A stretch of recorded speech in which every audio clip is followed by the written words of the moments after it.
lot of people with money that want to buy deals, but not a lot of people selling deals because it's hard to get out of the properties because of where they are right now. They expected to be at a higher value than they really are going to get if they sell. So what is the AI solution doing for me? Is it just that people are telling me it's AI? I mean, you know as well as I do that you can walk into a conference and everybody there is saying, well, this is AI. And yeah, it really may not be. Maybe branded as AI, it may not be AI. There are other companies, obviously, that have monitored camera systems that have things that are out there right now. But I think as we were discussing, the ability for AI, a trained AI, to understand how to look at this stuff takes the need for those people sitting somewhere monitoring it off the table. You have the ability to look at this and actually track it, and it's going to be active and at the same level all the time.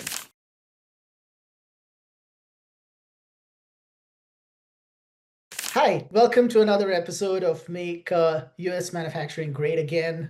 We are basically with David and David Ohlrich, who is basically a experienced real estate professional. And we are honored to have him on this episode. And in this episode, we really dive into how property managers think about AI in their physical brick and mortar portfolios.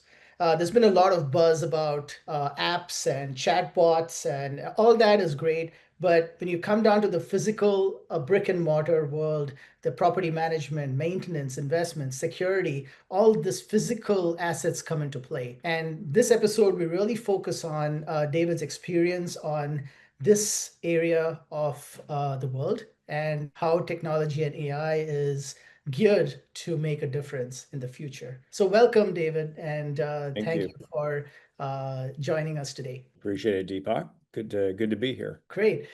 Just as an introduction, David, I know you have a lot of experience in real estate and in a lot of related areas of real estate.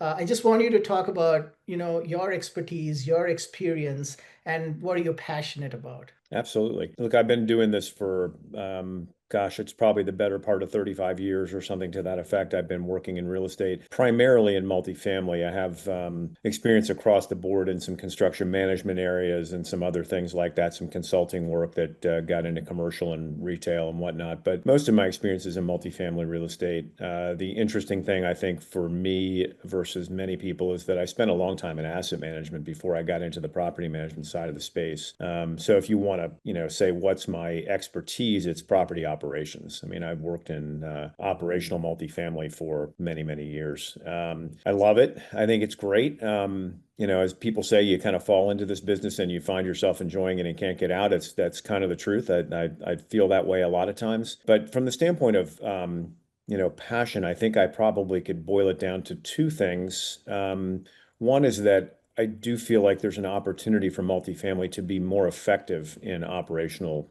performance. I think the world of multifamily management, in many cases, is not quite as sophisticated or effective as it can be. Some people do it really well, and some people don't. And my sort of passion, if you will, would be to try and help people do it better, to try and find ways to make operations more effective than it has been in other places. And then the side piece to that, and part of the reason I think we're talking today is property technology. I have always had an interest in it from going back many years, frankly, but even as recently as probably 15 years ago, getting engaged in a process of really trying to roll out a business intelligence platform that was way ahead of its time. In retrospect, I didn't know it at the time. I thought we were way behind, but in the multifamily space, I think we were ahead of our time. And that has sort of kept me interested in what technological tools can really effectively help multifamily. How can we stitch these things together and make the experience better? That's great.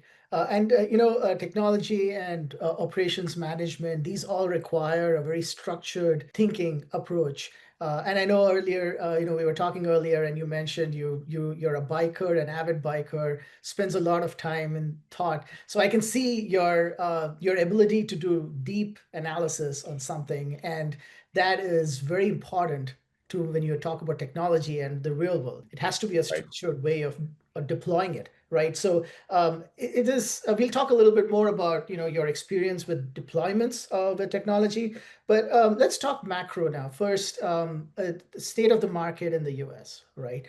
We It's a huge market. It's one of the world's largest markets. Where is it going, and what are the challenges that the owners face today? What keeps them awake in today's world? I mean, look, I think the state of the market is probably what I would say reasonably good, not as good as it could be, not as bad as it could be as well. We are still really across the board dealing with sort of, I would say, sort of post-COVID impacts of things. And I hate to say it this many years out from what it is, but I mean, we had a number of sort of ups and downs in the market during that period of time. And one of the things that really happened during that period was the impact on interest rates, what interest rates did to deals. A lot of people bought property at rates that were low, expecting them to stay low.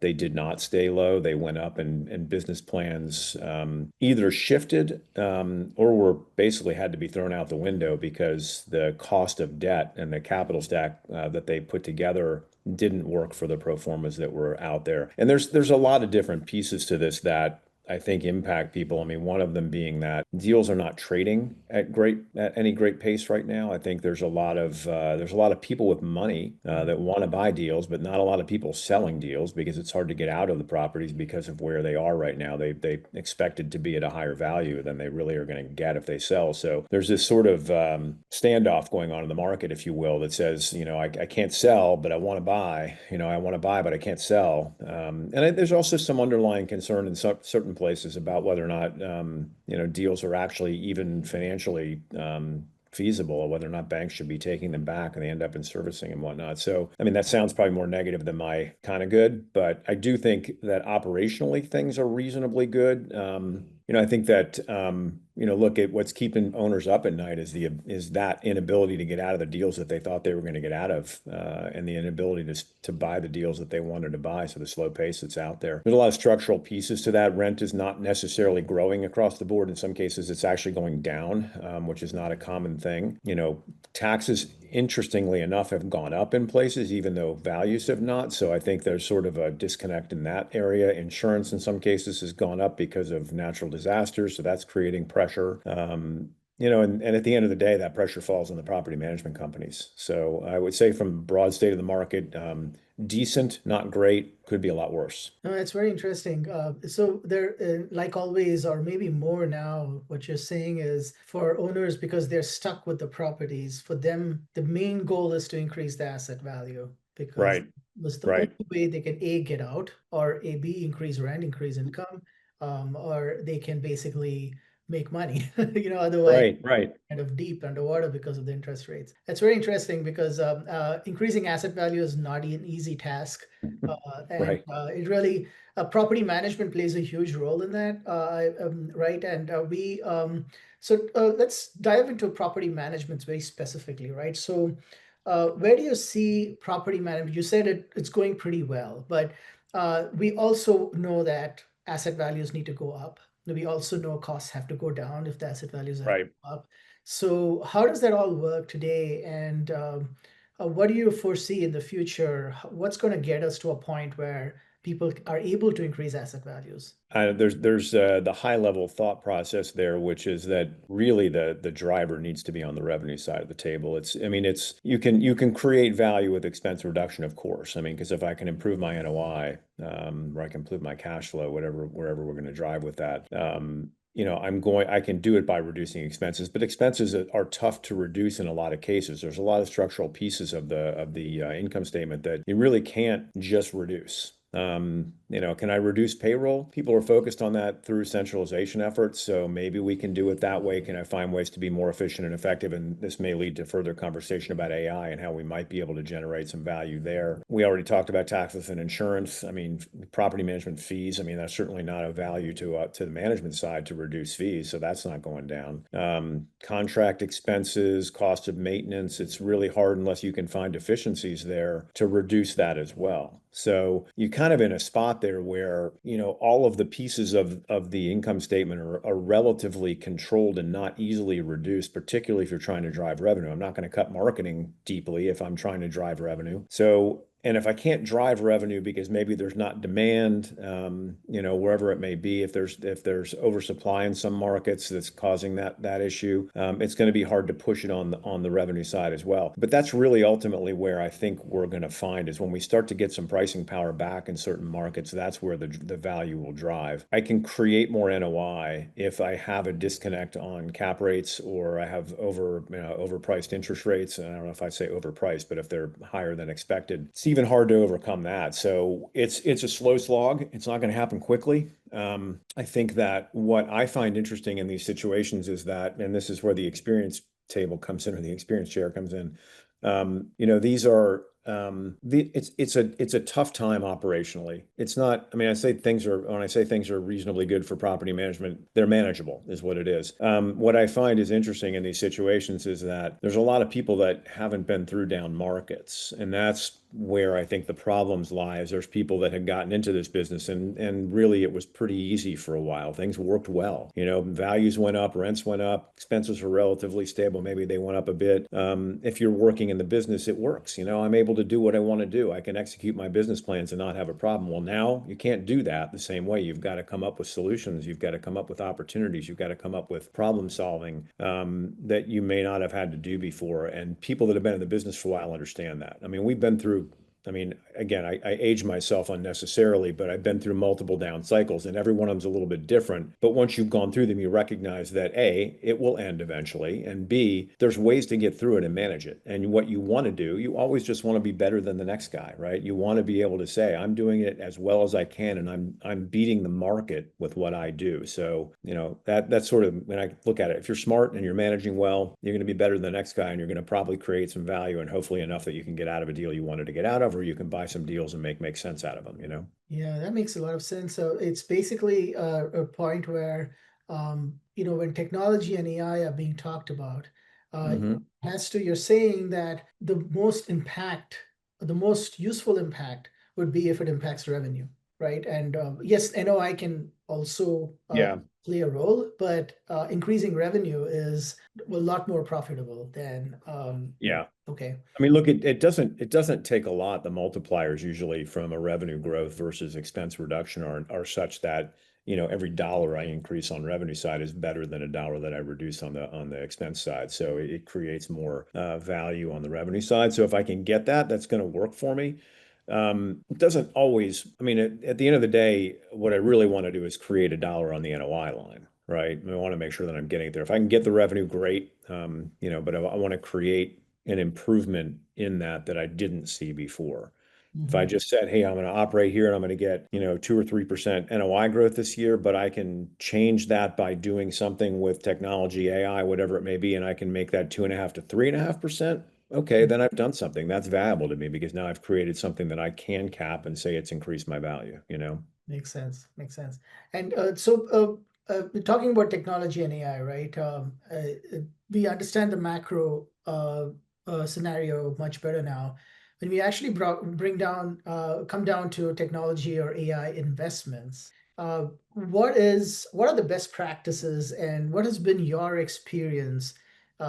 Just starting from the macro problems that we just talked about, how do you actually use AI and technology to improve or solve those problems? Technology is probably an easier thing to look at than AI per se because AI is newer Mhm. to the multifamily space. I mean, it's obviously, growing and improving and impacting on a daily basis at levels that we probably didn't anticipate. But technology generally, I mean, you're sort of asking yourself the questions all the time. Is this gonna create an opportunity for me to make money? Is it going to create an opportunity for me to save money? Is it something that makes me more efficient? Ultimately, same result. Am I getting more? Am I saving more? What is the value play? Am I replacing, two pieces of technology with one? Am I making it easier for my site team? Because there's an awful lot of stuff out there that, I mean, knowing from an operation perspective, there's things that I could roll out. But if I roll out 10 pieces of technology for my site team, they have to use those 10 pieces of technology. How does it integrate with the underlying platform, whether it be RealPage or Yardi or Entrada or ResMan or whatever it may be that they're running? How hard is that? And those are the things you have to assess. Like, what am I going to do? How hard is it for my team to use it? What benefit am I going to take away from it? Probably not going to push it prop tech solution if it's going to be hard to use, even if it saves me a little bit of money, because peripherally it'll probably cause me more problems, and then maybe I'm not saving the money. So you have to be able to assess that, like you would with anything. I mean, I think sometimes we look at technology like it's something unique and special, but at the same time, look, if I'm going to decide to put in, a washer dryer in a unit that didn't have it before as a physical change, how much is it going to cost to put that piece of technology, frankly, mechanical technology into the unit, and how much money am I going to make off that? And does it change my marketability? It's not a whole lot different. So I think you have to think about it that way. You have to think about, what is the technology at? It's part of my stack, but it's still part of my operation. How am I doing it? What is it doing for me? How does it help me? What does it how the value play for me, right? And if we pivot to the AI aspect of it, which again is relatively new, I think, to the business here, it's a little bit different, I think. And I don't want to overstate the differentiation on that, because it's really not that different. Mhm. But how does it really provide value again? Like, is it something I don't know if you want me to get into the conversation now about some of the things I've worked with, but No, please. Yeah. what is the AI solution doing for me? Is it just that people are telling me it's AI? I mean, you know as well as I do that you can walk into a conference and everybody there is saying, well, this is AI. And it really may not be. Maybe branded as AI, it may not be AI. What is it really doing? I think that the places that make the most sense in my mind are places that can find trends, find opportunities, find things that it would either take me a long time to find, or maybe I wouldn't find Mm. if I did it on my own. Um, and I guess I could relate this a little bit in a sense back. It's not an AI relationship, but many years ago when I was with another company, we were trying to find a way to roll out a piece of technology that we're initially not necessarily rolling out a piece of technology, but how can we make ourselves more efficient in trying to manage multiple management company platforms and the data that we were getting? How could we see that data more timely and efficiently and effectively? Could I actually see the right data in the right time frame? And we were ultimately able to do that and roll out a platform that we used at the time as a business intelligence tool. And that really, in a lot of ways, it was rolling out technology and it made our lives easier, but it was because it was able to pull the data together so much more efficiently and effectively than we could. So to me, that's sort of where AI can play. It's like, how does it help me be better? How does it help me find things that I might not have found before, if that makes sense? Yeah, it makes a lot of sense. I mean, you're very right about AI not being very different from technology from an assessment standpoint, right? I mean, it is the same thing. What the promise of AI is that it's 5x the time of technology, right? Right. So if technology was giving you X benefits, AI should give you 5x, and Right. that's the promise, right? It's not a Right. different technology. It's just technology on steroids, the old Yeah. technology on steroids. Right. So yes, so I completely agree with you where the lens of which you use to evaluate this needs to be the same as ever.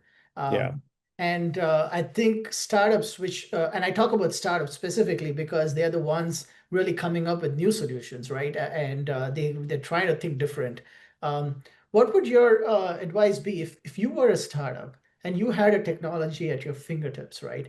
What would you be asking yourself to make you, what would you be making sure that your technology would do before you started talking to let's say an owner of a large portfolio? It's a good question, because it's probably not a whole lot different than what I was saying earlier. What does it do? Does it solve a problem? I mean, Mm, does it do something? Does it make me more effective? If I am an owner or an operator, and I'm assessing something, I want to know it helps me. So from the standpoint of where, for instance, you sit, or where a number of people sit with new pieces of technology or AI, what is it that you're actually trying to accomplish? Are you making my life easier as an operator? Are you able to do something that, and again, my life easier is a broad statement. It could be financially, it could be process driven, whatever it may be. But what are you providing me? And making sure that that's the most important thing. So I can relate it to, I'm not going to go with the name, but a product that I was an advisor for a number of years ago, that was identified as an opportunity to work with the sites to make them more efficient on the maintenance side of the business. And I think they had a great idea, but I'm not sure that it had really been vetted adequately to make sure that it was going to solve a problem and make things better. I think it probably needed to be fleshed out a little bit further before it actually pushed forward. And as a result, it didn't succeed. Um, but I think that's one of those risks. Obviously not all of them, even great ideas don't make it to the finish line a lot. That happens. But really trying to focus on how you're going to make things work better for people, how are you going to make that product or tool make that team more effective. That's really the critical thing, right? And that is, I think that's a very Oh, good and way. I'm going to stop you. It's got to be at a reasonable cost. And I don't throw that out there flippantly because I mean, that's what's the question you always get asked? What am I going to pay for this? Right? But I mean, you think about that because there's a lot of things people can come to the table with and say, yeah, I can do this, but it's going to cost you $10 a unit a month. And you're going to go, yeah, nope, not doing that. So how do you do it so that it is cost effective as well? And that price, the solution number one is critical. The price number two is critical. Right. That's those are really important, at least in the real estate industry, where the margins are so tight, and Yeah. they try to reduce costs and increase revenue, not pay more for technology. Right. Right. It's an amazing situation where when you have AI or technology, new AI or new technology, you need the right guidance to deploy, right? And, Right. and it's not as simple as here's a widget and it's going to make your life so much better, right? I don't think there's any Right. in the world that has done that. Yeah, it'll amaze you, but Right. really affect your bottom line? No, there's a longer road there. And Right. and I know you have some experience in deploying technology and really working through those elements. Could you take us through at least one example of where you were able to utilize technology, a great technology, or even a simple technology, but in a very effective way with proper management and proper leadership? Sure. I mean, when I think about it, there's only been a handful of times that we've truly rolled out what I would say would be a meaningful new technology in the business with that we were in. I would go back and I will use a name here, which I don't always do, but when I was at one of my prior companies, we identified we had a construction management team, and we were a value add investor, and every day we had, I don't know what the numbers, like 4 or 5 guys out in the field that were managing projects that we were doing, everything from unit renovations to, paving and landscaping projects and, new roofs and painting and windows, whatever you want to call it. We were doing all this work, right?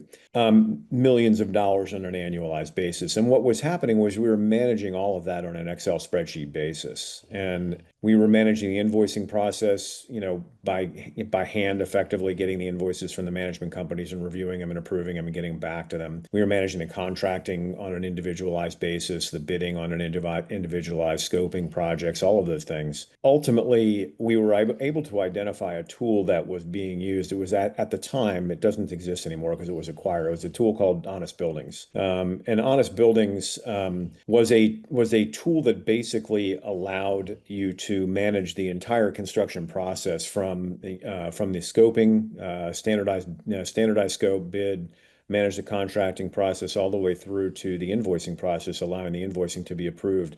So it basically freed up our teams to not have to sit at their desks all day and go through stacks of invoices. It allowed us to manage the bidding process on a standardized basis so that we didn't have to go through and level the bids ourselves because they were leveled on the platform. There's a tool that does that now as well that's in the market that is probably doing pretty much the same thing from what we were doing before. But the benefit for us was the ability to roll that tool out and to use that made us much more effective in the job that we were doing.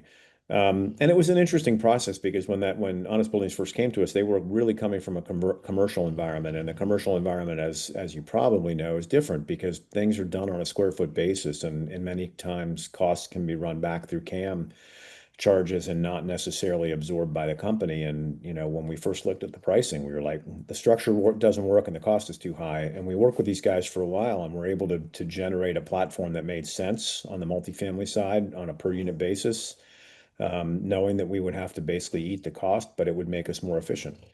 So that whole process is what we went through. And I think, that to me is fairly typical. That happened to be very specific to construction management, but fairly typical of any of these things. Is it going to make my job ultimately easier? There is a rollout process. You've got to make sure you scope that out. You've got to make sure you understand what that looks like. Team has to be trained and aware of how it's going to work because if they don't use it right, it doesn't make any difference that you did it. So there's a lot to learn from that kind of thing. And I've done a couple things like that over the years, but that was one that I particularly liked. Okay. Yeah, that's a great example. I mean, I like the point about the rollout process, right? And the training. It's technology is more also a lot about people using that, and that a lot of when you have new technology and you don't have support to train and roll it out correctly, it's gonna fail, no matter how good your Right. technology is, right? Let's just dive into some specific questions about Vision AI, right? The idea of AI being used on CCTV cameras to Yep. capture everything possible that would make the owners or the property manager's life easier. And if you had a tool like that, which would be able to look through all the camera feeds or whatever camera feeds you have and make those decisions and send alerts, make analytics, send reports.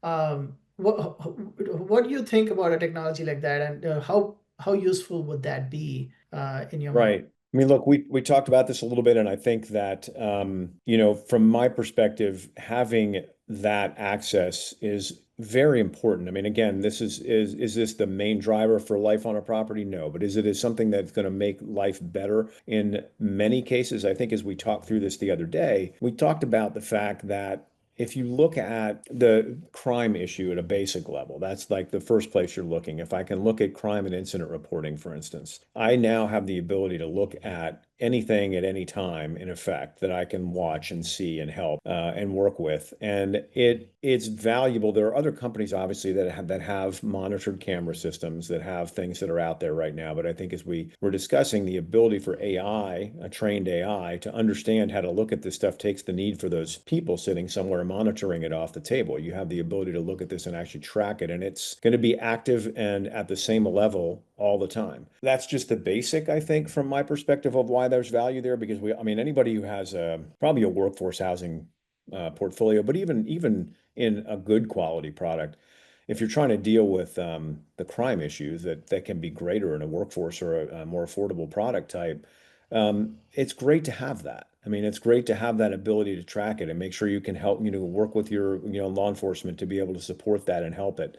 I think the other aspect that we pointed to, though, was the ability to tie it to other things, right? So, like we said, slip and falls, right? Those happen on every property, everywhere, at all times. I mean, you just have them. If I can tie that back to, for instance, a risk management system of some sort that I can then automatically tie into risk reporting, does it work with my insurance company? Can I tie it back to, what the weather events were at the time? So if somebody says, well, I slipped because it was snowing, and you can go, no, it wasn't. I can see right there. Or that you walk down, a covered walkway the whole way you came in, and that didn't happen. It helps immensely with the basic claim stuff that you have out there. Um, Gosh, we talked about a bunch of things you could tie it to. I think we talked about the ability to look back to vendor management and the ability to look at it and say, can I look and see whether or not a cleaning crew was in the hallway? Can I look and see whether or not they did their job at the time they were there? Can I look and see that the landscaper was on site when they said they were on site and did the work they were supposed to do, or that trash was being picked up? I could tie it back to, tracking dumpsters, where people are dumping their trash unnecessarily. I mean, gosh, I tell people all the time, go buy a game camera and stick it up there because, it's cheap and it's easy and you can see who's doing it. But look, if I have it on an AI camera system, as part of an overall holistic review of what's out there, I mean, it kind of becomes the sky's the limit. And I hate to use a cliche term like that, but there's a lot of places that you can see that being able to tie into other systems, particularly as we become more technologically advanced across the board. Right. Yeah, I mean, it's very interesting because it is actually real metrics that you can derive now that you never had before. Even things like foot traffic, right? It's a lot of situations where they just want to know, hey, how many people are using this space? And a lot of Right, times that right. is not known especially as the portfolios get bigger and there's more levels. Of course, if you own one property and you were watching that property every day, you don't need any of this. But of Yeah, course, if you had a portfolio of tens or thousands of apartments across, I don't know, 50 locations, you right, don't know. You just don't know. And right. this is real data that can help you make those decisions. Look at those patterns of usefulness of your space, right? I mean, I agree. It's very interesting where it can go, but it also requires a level of creativity from the owner or the property management team. Right. They No have question. And I mean, I think your point about utilization of pieces of the property as well is another critical factor because in a lot of cases we're fairly dependent upon fob access and things like that to track who is coming and going and how many people. But realistically, you can use the fob to open the door and 10 people can walk in. Do I know that? I don't, not to. unless I have it on camera. Now, granted, a lot of this, there are people that are tracking these with video right now. I get that. But I think the real-time access, and again, can I tie the video system into the fob system? If I can do that, then I've got another piece of data that I can pull together, which I think goes back to the broader question of AI and how does AI support the business generally if I can start to pull data together, right? Yeah, yeah. Always, we're always looking for customers have to have that vision. Okay, I can do this. Let's do Right, this in a structured fashion, right? And technology is just a tool. The AI is just a tool. Um, right, it's just now you have the possibility, so go for it. Do it correctly. right. And that's some of the challenges we see. But thankfully, the real estate industry is pretty smart because Yeah. they have to think on their feet all their time, and this is a good match. So, just stepping out of this, the last thing, I really want to close this discussion by asking your advice to your peers and to owners or leaders in the real estate industry in terms of, again, talking specifically on our theme of AI and technology and the brick or mortar space. What sort of advice or what sort of information you'd like to pass on um, with your expertise and experience? I mean, if you're talking about it from an AI and technology perspective, I think you've got to be curious and you've got to keep your antenna up, so to speak. You've got to watch what's going on out there and see, because I think, first of all, AI is moving very quickly. I don't know specifically where it's going to land and how it's going to land in the near future, but I do see places where it's starting to make inroads into what we do, and I think we've got to watch it because we've got to see, there's going to be a point in time where it's going to start to really impact our ability to do work. Is it, in the next year? I doubt it, but is it in the next 3 to 5 years? Probably. And the people that are really in front of that are the ones that are going to be able to take advantage of it. They're the ones that are going to say, "Hey, I've been watching this. I've been waiting for it to see how it's going to play and whether or not my team can use it or whether or not." Maybe it's not even the site level teams that have to look at it. Maybe it's being managed by the asset management team, or maybe it's being managed by the VPs or regionals on a property management side. How do you look for that? So be aware, watch what's going on. And look, at the end of the day, I mean, this game is a basic game. Property management's not a complicated game, so we've got to be careful not to overcomplicate it. Try and find ways to help keep it simple, and use the data that we can to make it work. I mean, I've said this many times before, so whoever hears me say this is going to chuckle and smirk at me, but I always look back at the AI aspect and I think about it from the standpoint of the book Moneyball or the movie, depending on what you saw, and the ability to start to pull disparate pieces of data together that might not make sense to you when you're looking at them, but when you're looking at the data behind it and the connectivity between it, you can start to find ways to connect this information and make yourself more effective in what you do. And that's, to me, if there's an AI passion in me, it's hoping that we can get to that point. Whether or not I can do it, that's a different discussion. But if the business can find a way to do that, I would love to see it happen because I think there's things we don't know about our business that we can learn. So it could be really fun. We'll see. No, I love that, David. Being curious, I think, is the foundation of everything, and being able to experiment within reason, with in a structured fashion, is what will get you ahead. Because if Yeah. you don't put your fingers in it in one way or the other, you will never know, and Right. you are going Right. to fall behind. So if you're not working it, and so that's kind of what I tell when we talk to leaders. We're trying to talk about Vision AI on CCTV. We tell them, guys, try it. Yeah. Start it on the journey, right? I mean, we'll help you Yeah. get started, and you never know what you're going to see. And every single customer has gone a different direction. Yes. Yeah. Because and because it allows them to, and that's exciting. And I think people who don't do that are eventually going to be like, ah, well, nah, we missed the boat. Right. Right. I mean, look, I encourage people to go to conferences. I mean, I think going to these things, I think watching, what's going on throughout the business is important to do. But the other thing I would say is don't keep your space focused on multifamily or just real estate. Expand your knowledge a little bit outside of that area. Years ago, we were telling people go to conferences in different businesses because you never learn. And when we rolled out our business intelligence platform 15 years ago, it was specifically because I made connections outside of real estate Right. that brought us a tool that now is used in real estate, but at the time wasn't. And Yeah. we wouldn't have found it if we'd stayed in the real estate space. So, Yeah. like that goes back to be curious, but also be adventurous and go out there and see what's going on, right? Yeah, See what people are absolutely. doing. That is the truth, and that's the name of the game. Yeah, exactly. Well, great, David. This was thank you, and this was a very good discussion, and I appreciate you taking the time today. Absolutely. Well, I appreciate you having me.